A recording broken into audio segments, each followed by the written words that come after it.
Привет, это Технозон A95XF2. Вторая попытка. Почему вторая? Да потому что это совсем другая ревизия. Для тех, кто помнит этот скандал, который был у нас на канале, это мы выпустили разгромный обзор на эту самую F90, вернее A95XF2. И она реально тротлила, в ней реально тормозил YouTube 4К 60 FPS. Она реально работала херово. И это был факт. Мы не захотели с ней иметь дело, но потом все-таки после шквала критики именно владельцев этого A95XF2, они кричали, что это заказной обзор. Ребят, найдите, кто заказывает, я хоть обращусь, пускай деньги мне платят. Но на самом деле мы очень долго разбирались. У нас есть даже разные платы, мы получали из разных магазинов, мы накупали этих приставок пачками. Мы их разбирали, и получается, что даже на FOPD не знают о всех ревизиях, которые есть. Были ревизии с сетевыми модулями AP6212, и они шли с кривыми радиаторами. Этот кривой радиатор залазил на плату, что-то контачил, короче, не работало ни хрена. Это именно то, что было у нас в обзоре. Потом мы получали уже ревизии на первой ревизии с сетевым модулем Mediatek. Они работали лучше, но были еще с кривыми радиаторами. И потом мы уже получили последнюю ревизию, а это именно то, что стоит в этом боксе. Это ревизия от 06.06.2019 плата. А первоначальные, которые глючили, была ревизия от 28.03. То есть представляете себе разброс, да? И родилась следующая ревизия не просто так, потому что компания, которая их выпускает, знает о тех проблемах, которые были, и мы их уже знаем. Поэтому опустим старые обиды на эту самую компанию за выпуск вот такого вот говна, который они начали выпускать сразу и думали, что за счет низкой цены они проскочат, но не получилось. После выпуска новой ревизии мы сделали полноценный обзор, его сейчас вы и смотрите, но давайте проговорим, что у нас внутри и что мы имеем. Имеем мы с вами бокс на S905X2 процессоре, достаточно стабильный процессор, 4 ядра по 1,7, 4 гигабайта, это версия на 64 гигабайта хранилища, 5 ГГц Wi-Fi, 2,4 ГГц тоже есть, это версия на Mediatek. Плюс здесь есть распаянная антенна, по крайней мере у нас так было, мы ее оторвали сейчас от корпуса. Не знаю, какие ревизии могут идти от A95X, дело в том, что приставка загадка, вы можете купить и можете напороться на совсем другую ревизию. Я, конечно же, ссылку именно на эту приставку ложу в описании под видео, где мы ее покупали, но мы с себя снимаем всякую ответственность, потому что мы не уверены в этом производителе в плане того, что они могут менять ревизию, не предупреждая. На борту у нас установлена Android 9, при этом здесь нет кастомных прошивок, никто из ROM-мейкеров не заинтересовался данным девайсом, такой уж он серенький получился, хотя работает он действительно неплохо, именно в данном исполнении. Он не тротлит, что вы увидите там дальше, он отлично показывает себя в игровой производительности, 4200 баллов в 3D Mark и 57 тысяч, даже больше в Antutu. Именно для ТВ-бокса на этом процессоре это нормальные, хорошие показатели, то есть поиграть на этом можно. Мы тоже это посмотрим. У нас не запустился на ней GeForce Now, не захотел заводиться. И плюс у нас есть одна проблемка, вернее две проблемки, о которых мы хотим поговорить. Первое, это неэкранированный порт USB 3, то есть при подключении какого-нибудь носителя в USB 3 на 5 ГГц будут проблемы. Мы это заметили прямо в момент тестов, когда мы тестировали это устройство, то есть мы вставили сюда флешку, и у нас провалился Wi-Fi 5 ГГц, 80 мегабит на загрузку. Вытащили, и он поднялся до 160. Потом еще пару раз, и мы подтвердили, что да, действительно проблема с USB 3.0 есть. Также здесь своеобразный SPDIF, он практически не работает, то есть вывод звука через него есть, но это двухканальный звук, обыкновенный стерео. А вот получить 5.1 полноценный звук на нем у меня так и не получилось, хотя на форуме писали, что через какой-то Nexus Player у людей получалось выводить 5.1 через SPDIF. Но есть и хорошая новость, есть хороший плюс, есть транскодирование через HDMI, проброс звука по стру. В коде мы получили проброс Digital+, Dolby Digital+, Dolby Digital, Dolby Digital PL2 Movie, DTS 5.1. True HD не поддерживает, DTS HD не поддерживает, в принципе приставки за такие деньги не должны поддерживать HD звук. Поэтому посмотреть на нем звук 5.1 можно только для тех, кто имеет ресиверы с HDMI ARC. Это вот у нас стоит Harman Kardon в студии. Вот он словил звук 5.1 с этой приставки. принципе, учитывая ее цену, достаточно неплохое решение, если вы попали именно на эту ревизию, которая работает достаточно стабильно. Шторку мы здесь поднять не смогли, недоработана прошивка, и навряд ли она доработается, вы тоже должны быть к этому готовы. Единственный человек, который их пилил, Василий, забросил это дело, то есть для новой ревизии он этого уже не сделал и навряд ли сделает. Поэтому переходим, смотрим. Достаточно интересная приставка в плане ее цены, в плане того, что если вы включите, будете просто смотреть 4К фильмы, которые она нормально воспроизводит, то это нормально. Если вы хотите от нее нечто большего, например, Android TV прошивку, либо кучу кастомов, то этого здесь нет. И 5.1 звук через SPDIF тоже не работает. По сути, распаковку мы делать не будем. Это обыкновенная черная коробка с самым обыкновенным таниксовским пультом и плюс HDMI кабель. Ну, вообще ничего интересного. На боках у нас есть USB 2, USB 3, есть разъем для TF-карт. Есть у нас аудио-видео выход, вы можете подключать его к старым телевизорам, либо 3.5, какую-нибудь акустику SPDIF бесполезный, LAN RJ45 на 100 мегабит, HDMI и есть разъем питания. Спереди у нас есть часики, панель с часиками, все, больше ничего на ней нет. Ну что ж, берем эту приставку, переходим обозревать. Перед этим напоминаю про розыгрыши на нашем канале. Огромное количество розыгрышей, именно ценных призов. Условия внизу по ссылке в описании под видео. А еще я советую вам нажать подписаться и колокольчик, чтобы не пропустить дальнейшие видео, дальнейшие обзоры, дальнейшие информационные какие-то плюшки. Все это будет в дальнейшем, да, в принципе, уже есть и было на нашем канале. Ну и не забываем про наши паблики, ссылки на которые есть внизу, а также там есть ссылка на наш второй канал, где мы путешествуем по миру, снимаем дроном красивые видео 4К и выкладываем их в сеть. Отличный канал, советую. Ну что ж, а теперь я, Бабл, на канале Технозон и A95XF2. Начинаем обзор этого самого девайса. Поехали. Итак, непритязательный интерфейс. Все мы знаем, это такая подделка под линбэк, но она имеет право на жизнь в том плане, как базовый интерфейс. Если уж ничего нет достойного, но всегда можно сменить на Square Home или что-нибудь подобное. Данный A95XF2 на 64 гигабайта, 4 оперативки. Давайте для начала мы с вами посмотрим, что у нас покажет нам AIDA 64. Как я и говорил, это платформа Franklin 4 на 64 с версией Bluetooth 4+, центральный процессор ARM Cortex A53 1,7 ГГц, 4 ядра, графическое ядро Mali G31, в принципе со всеми необходимыми кодеками, даже есть вроде как DTS HD, но тут уж не стоит обольщаться, тут действительно отдельный вопрос по звуку, по транскодированию, как его просят называть, или по пробросу звука, как кто хочет. Настройки абсолютно стандартны для Android 9. То есть у нас есть сеть, у нас есть аккаунты и вход, есть приложение с поддержкой специальных доступов. В расширенных настройках у нас есть с вами Droid Settings, именно с него мы начнем в дисплеях. Screen Resolution у нас поддерживает от 480p до 4K 2K SMPTE. Есть у нас с вами профили управления цветности, есть RGB, есть Dolby Vision, который не работает абсолютно, то есть нет лицензии и работать он не будет, забудьте. Есть Screen Position по масштабированию вашего экрана, чтобы избежать оверскан.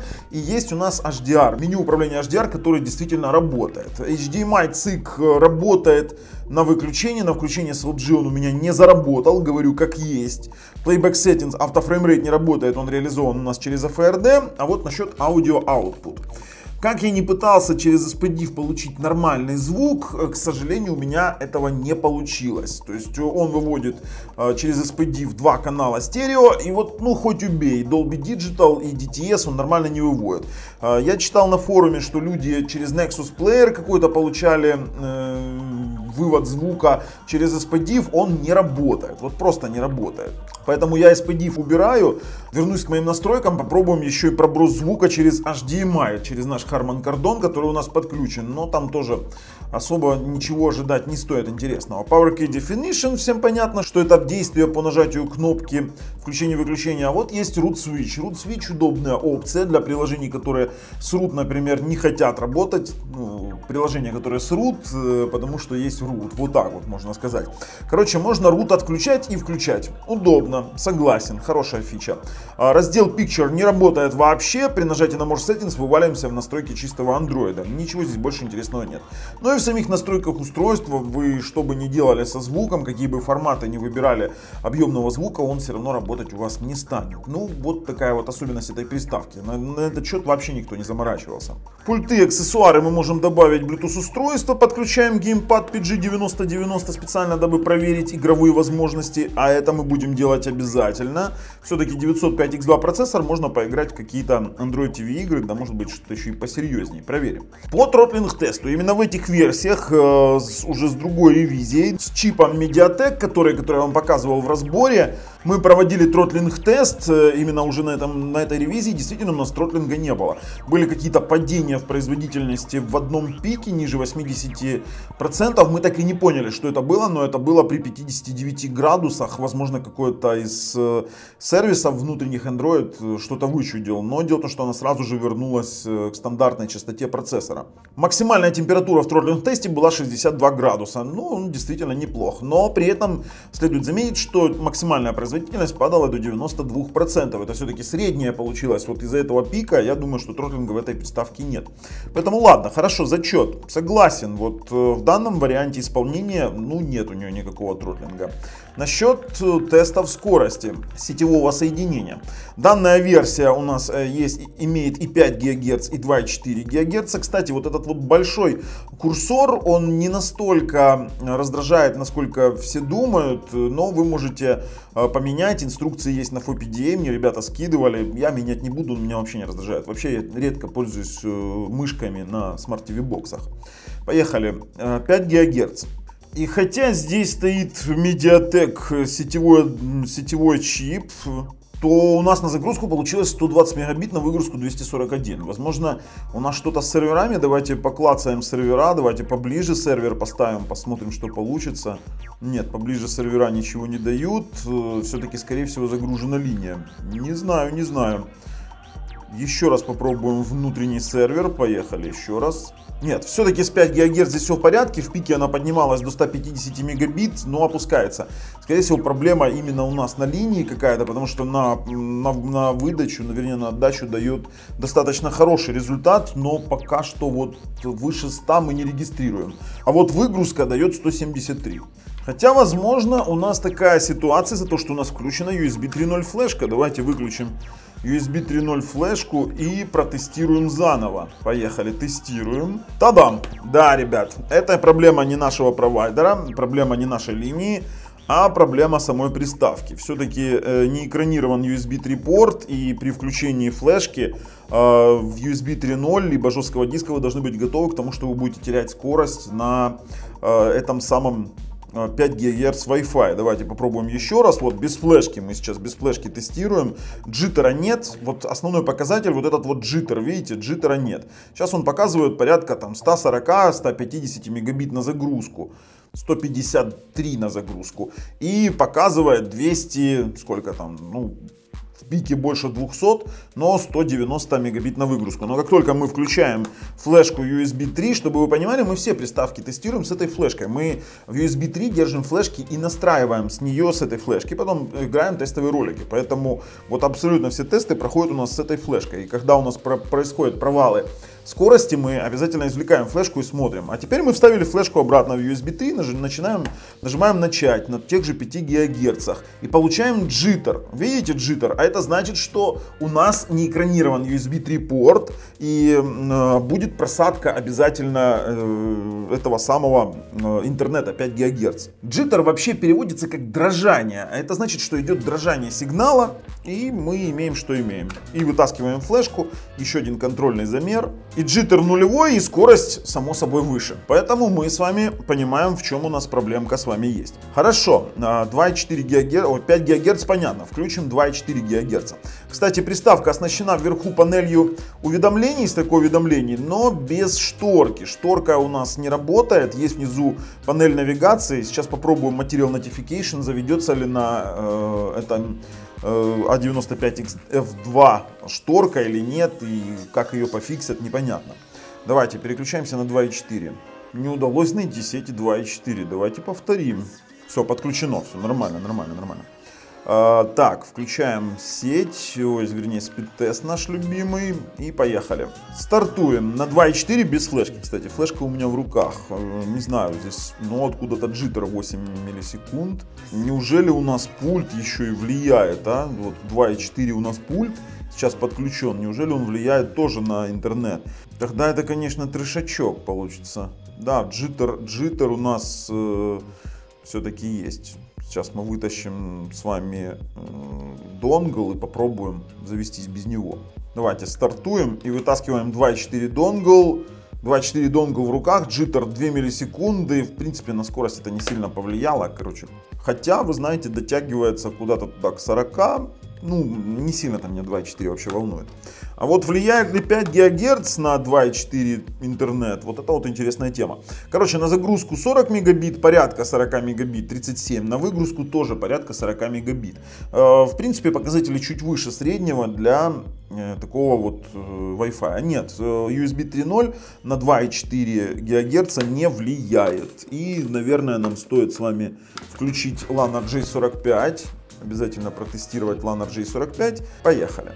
Здесь стоит стандартный 100 мегабитный модуль. Ничего интересного в плане сюрпризов нам не принес тест. 94 на загрузку и порядка 94-95 на выгрузку. Стандартные цифры для 100 мегабитных портов. Здесь с этим приставка справляется нормально. Установим Material Notification Shade, дабы понимать, возможно ли поднять здесь шторочку.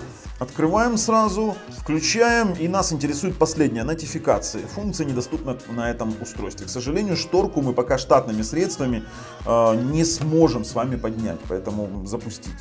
Если использовать голосовой пульт и нажав на кнопочку голосового поиска, мы получим с вами голосовой поиск обыкновенного Android. Наличие root прав дает нам возможность поменять голосовой поиск на голосовой поиск Android TV. Инструкции есть у меня на канале. На данную приставку нет прошивок сторонних уже с голосовым поиском, поэтому будем делать все своими ручками. Кстати, выпустим, наверное, видео, как эту приставку модифицировать своими руками. Ладно, приставка более-менее в таком исполнении, как мы видим. Запустим CPU монитор обязательно, будем тестить температуру в дальнейших мультимедийных тестах. Вот у нас есть с вами плавающее окошко, обязательно на него обращаем внимание. По тестам производительности AnTuTu Benchmark нам показал 57 439 баллов. В принципе, неплохо, как для 905X2. И при этом еще и 3D Mark показал тоже неплохие результаты в тестах на игровые возможности. Давайте посмотрим. В результатах 5448 баллов в Ice Storm Extreme. Это, кстати, тоже чуть выше, чем средний показатель. Поэтому поиграть на этой приставке мы поиграем в Android TV игры и, возможно, еще и постримим Nvidia Games, если она здесь поднимется. А FRD у нас заработал, у нас здесь полностью рабочий автофреймрейт, мы можем включить автоматический подбор частоты.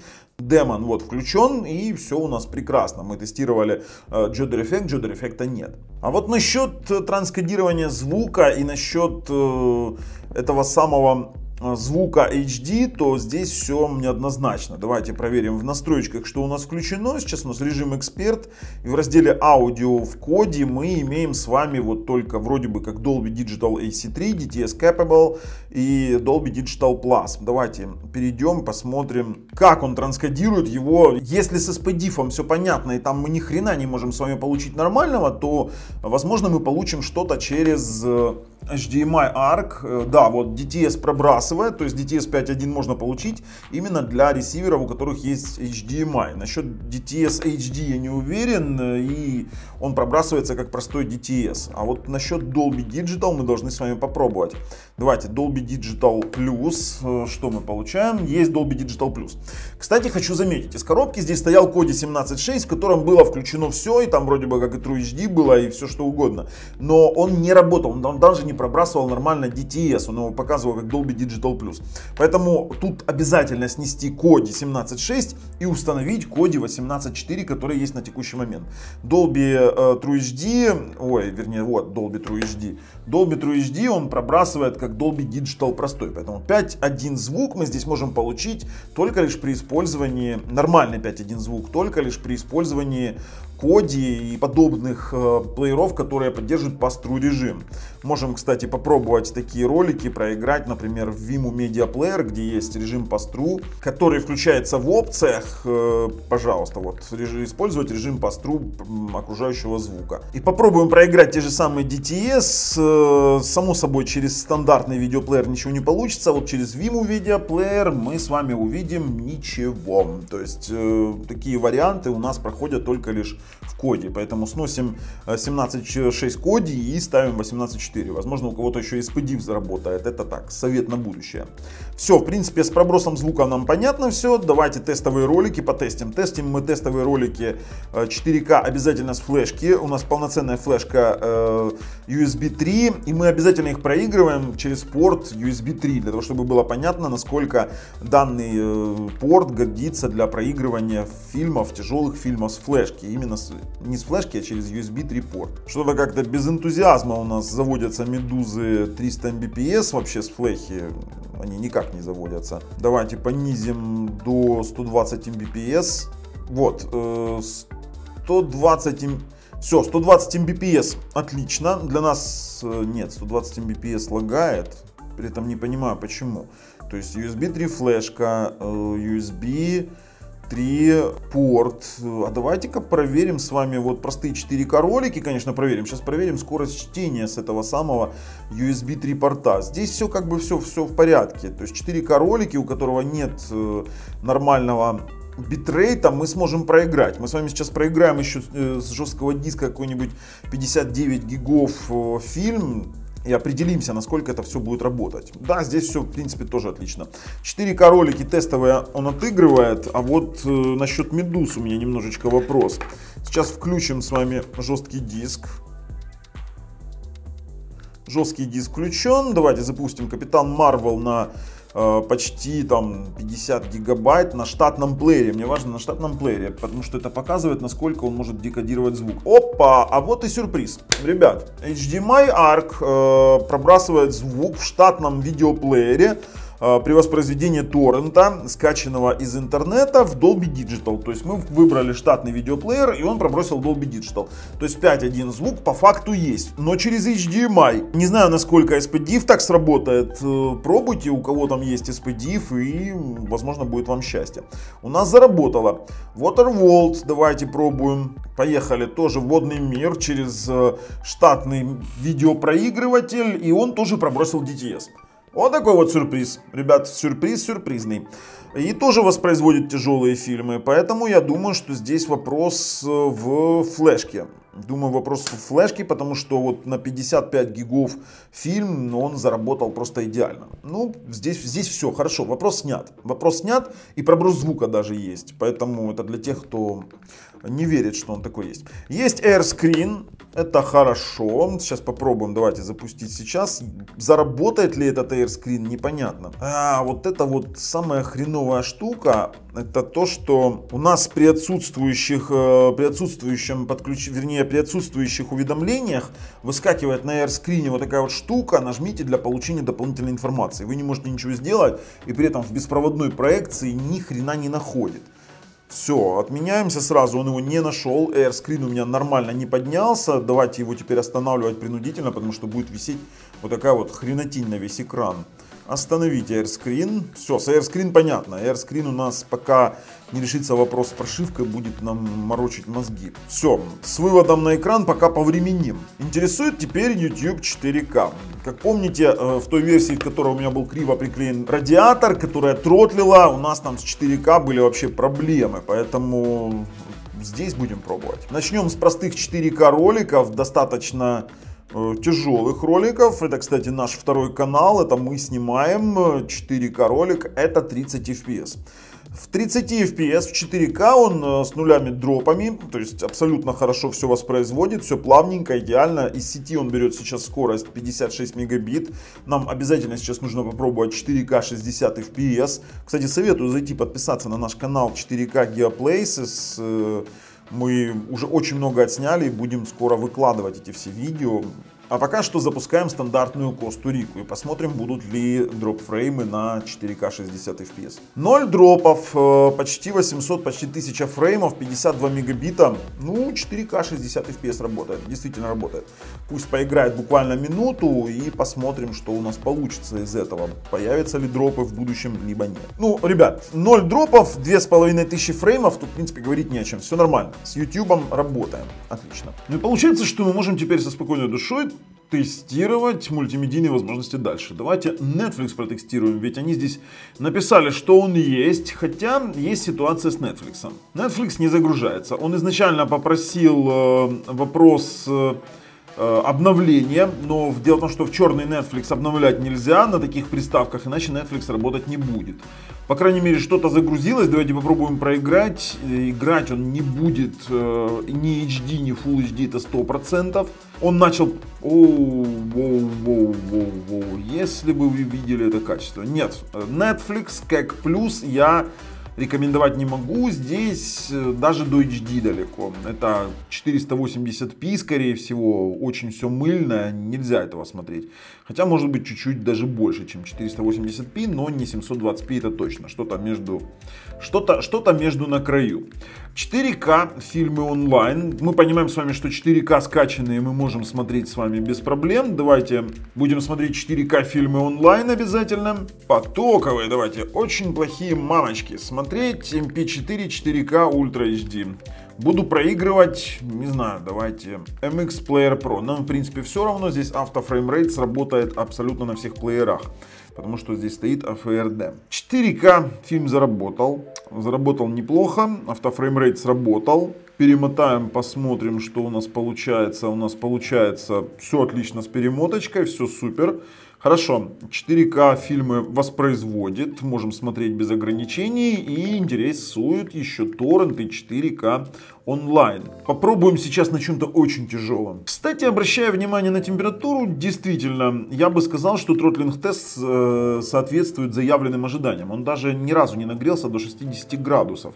То есть мы понимаем, что мощности приставки хватает для выполнения всех ее задач в плане мультимедийных возможностей. Мы запустили с вами Мстители Финал, Ultra HD, Blu-ray диск Remux. Это порядка 50 гигабайт файл. Мы будем использовать какой-нибудь типа Vimeo Media Player. Посмотрим, что у нас проиграет. И проигрывает у нас 3840 на 2160. Действительно работает. Пробросила Dolby Digital через Vimeo Media Player, через HDMI ARC. Чего я не могу вам сказать с уверенностью насчет SPDIF. Но работает. Действительно работает. Отлично работает. И у меня как бы претензий нет. Пусть поиграет торрент немножечко подольше. Обычно, если не хватает буфера или скорости, то первые пару минут уже это показывают. Кстати, и неплохо сработал HDR. Сейчас выйдем с вами, пойдем в TorServe, посмотрим, какой файл мы по размеру проигрывали. Это 53 гигабайта. Так что, ну, действительно зачетно. Хорошо. Все, торренты онлайн мы тоже проиграли. И я думаю, что можно переходить к оценке игровых возможностей. Все-таки все, что нужно было проверить, мы проверили. Нас, в принципе, это устраивает в таком исполнении Smart TV Box, а не в том, что мы видели ранее. И запускаем игры. Raptide GP Renegade. Давайте, достаточно эффектная игра.